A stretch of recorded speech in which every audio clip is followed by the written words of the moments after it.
pitifully small amount of chips in the bowl. But once we eat them all, we can just be... I was just going to have the bag. Oh, okay. Pass it around like we used to. You don't mind if I borrow this, do you? I don't mind. I like to have a communal bowl, but if we want to use the bag... Just pour more in the bowl then. We do important things when playing D&D. Especially when filming, like pouring chips in a bowl. The proper way to use potato chips.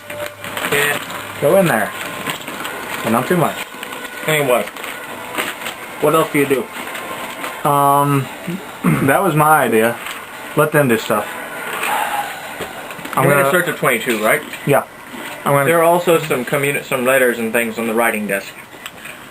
I'm honestly going to let him look over those. Right now I'm going to copy down my notes on who everyone is. Plus that's more up his alley anyway. Okay, so... A lot of them are missives between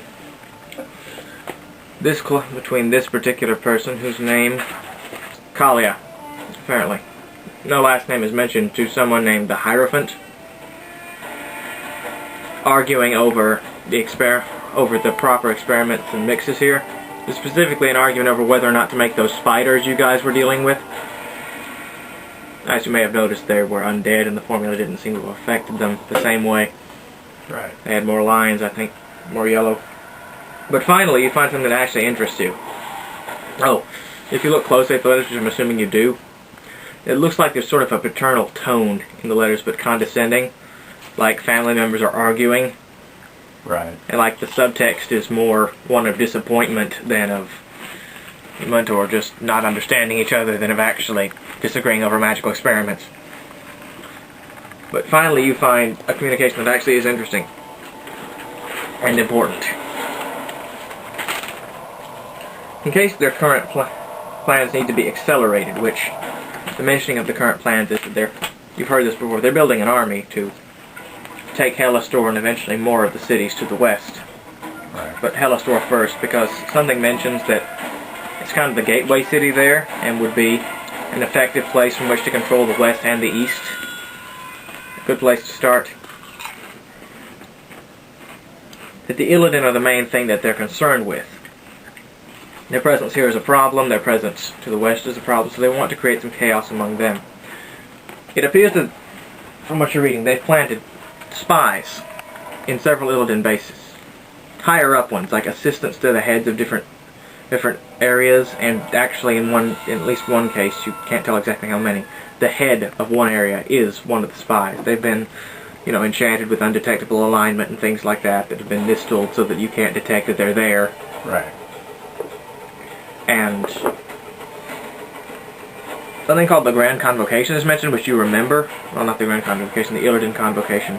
It's where the heads of all the Illidan bases, all the quadrants and the areas, come together in one place to discuss the current fate of the Order and the distribution of resources and different approaches, what they're going to focus on for the next 10 years. It happens every 10 years or so. The only place it's never happened so far, and the place that seems appropriate at the moment because of they're deciding whether or not to expand farther east, is Sardasorn. Which is where is where you're based now. Is the Grandmaster going to be there? The Grandmaster is going to be there.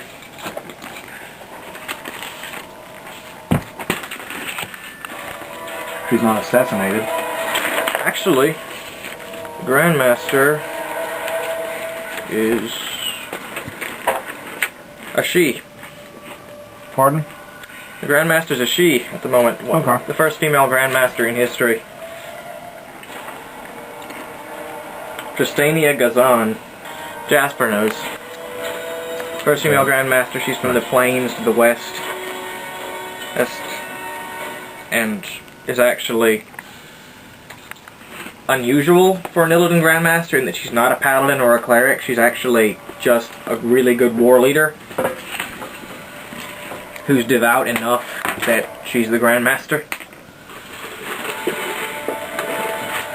It looks like they're trying to maneuver things so that these particular operatives are there so that they can kill the Grandmaster and potentially plant the blame on whoever seems appropriate at the time. There's no set target mentioned, but they're going to apparently try to frame someone else for it.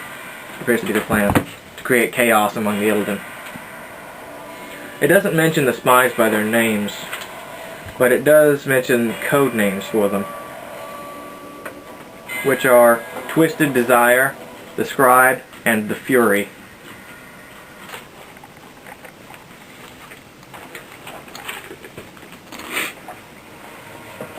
No looking, Sam. What did I do? Just the last part. What to see? Nope. Why not? Because we're speaking with message spells. The GM knows all, though. I know everything! Show me! Or I will eat your liver! But I'm high DM, so you don't know everything. And I'm fighting with my left hand. Chip, save me! Magic triple! Don't step up. Oh, you touched it. Alex would have eaten that too. Oh, no. It's good. Those code names, those are for the people that are in where we're stations.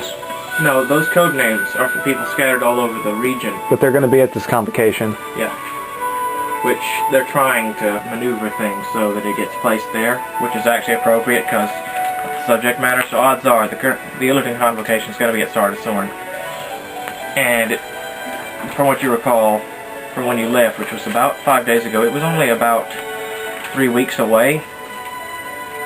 And it's a couple days trip, at least. Plus, sometimes the date gets moved up, or moved down, or moved back as necessary. So getting back might be of the essence now. You're not entirely sure what's going on. You haven't had any news. I'll prepare mount. All right, Jasper. No. So, what exactly approach are you guys taking? What are you doing? Can this be my mount? I don't think so. But DM, I can fly. Okay. That can be your mount. Give me back all of your story awards. No. Then that can't be your mount. Damn you. Okay, so we're an indecisive group of little shits, aren't we? We going back to Star Sorn or not? Prepare mount. Let's go. Okay. Oh, other things you find in the house. Looks like there was an actual discretionary fund of money, like they do trade with certain neutral factions, things like that. So you did find about 50 gold in basically petty cash. Which, as a thief, I figured if there was money there anywhere, you would find it. I'm not a thief, I'm a scrounger. You're a thief. As a scrounger, I figured if there was anything shiny or metallic there, you would find it. You also found some safety pins. Okay. That's fine. Yeah. You didn't tell me there was a bookshelf. Oh, yeah. Yes, he did. Yeah, there are no spell books or anything, but there are some history books, and there is one alchemy treatise if you really want to take it. You do the hustle? What happened to my No, horse? I'm taking all of the books. Oh, okay. And putting them in You my look like you're backpack. jacking off a horse. No, if you're dragging off a horse, your arm goes in to the horse, through the rectum. Then you find the prostate and massage it. And that's how you jack off a horse. You don't actually do this, unless you're like in a bestiality video or something. Sam would know. That's just because of you! But Okay. seriously, you have to massage the prostate. It's the same way that they masturbate humans who can't seem to do it if they need to donate sperm. At least I think they do. That might have just been in a movie. But I definitely know that it's true with the horses. I want a drink. It's not horse jizz. But that's all I know about that. Yep, this one's going on YouTube. Good luck getting a job. Hey, I just happen to have knowledge. Is it my fault that my knowledge is creeping? Sam, give the healer 4 ranks in knowledge horse masturbation. That wasn't Chandra Shikar. She's outside. She passed out under a tree. That was the crow telling And you. we leave her there. That was the information he had for you. I mean, duh. The dead one that's rainbow I know. colored. Well, there is a legendary being called the Rainbow Crow. Never mind. Let's not get on too many tangents.